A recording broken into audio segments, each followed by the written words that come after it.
السلام عليكم ورحمة الله وبركاته. بسم الله والحمد لله والصلاة والسلام على حبيبنا وأسوتنا وقدوتنا وشفيعنا رسول الله صلى الله عليه وآله وسلم. أبشروا بعمل يسير تستغفر لكم الملائكة وأنتم نائمون. تعالوا نعرف بعد ما نصلي على حبيبنا صلى الله عليه وآله وسلم. تعالوا الأول نعرف إيه هو عدد الملائكة اللي هتستغفر لنا ونحن نائمون. ورد حديثان في هذا الأمر. الحديث الأول رواه الإمام مسلم أن النبي صلى الله عليه وآله وسلم قال: إنه ليدخل البيت المعمور في كل يوم 70,000 ملك لا يرجعون إليه إلى قيام الساعة. ما شاء الله. الملائكة مخلوقين قبل خلق آدم عليه السلام.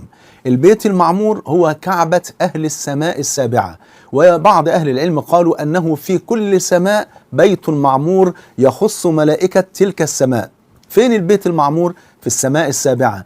في موقعه فين بالضبط؟ بمحاذاة الكعبة الأرضية التي في مكة المكرمة. حتى قال ابن عباس رضي الله عنهما: فلو خر يعني سقط البيت المعمور لخر فوق الكعبة في مكة المكرمة. يبقى مكانه فين؟ في السماء السابعة. ولذلك في رحلة الإسراء والمعراج النبي صلى الله عليه وآله وسلم لقي إبراهيم عليه السلام مسندا ظهره إلى البيت المعمور في السماء السابعة.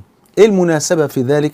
المناسبة أن إبراهيم عليه السلام وإسماعيل عليه السلام هم الذين رفعا قواعد البيت الحرام أو قواعد الكعبة في مكة المكرمة. يعني الكعبة كانت موجودة لكن كانت قد هدمت، تمام؟ لأن القول الراجح في مسألة بناء الكعبة، بعض أهل العلم قالوا أنها بنتها الملائكة هم اللي بنوا الكعبة، وبعضهم قالوا أنها بناها آدم عليه السلام.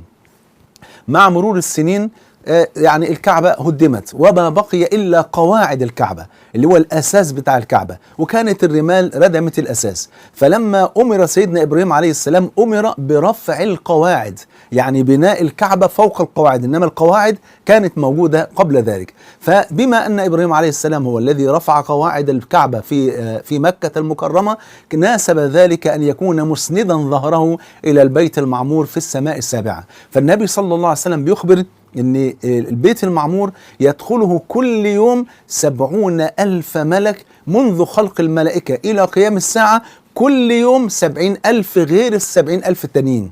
قال إيه؟ قال: إنه لا يدخل البيت المعمور في كل يوم 70,000 ملك لا يرجعون إليه إلى قيام الساعة. يعني اللي دخلوا النهاردة مش هيدخلوا لحد يوم القيامة، تمام؟ كل يوم 70,000 غيرهم. فما هو عدد ملائكة السماء السابعة؟ يعني رقم لا يخطر على قلب بشر. فما ظنكم بعدد الملائكة في الكون كله؟ شيء يفوق الخيال.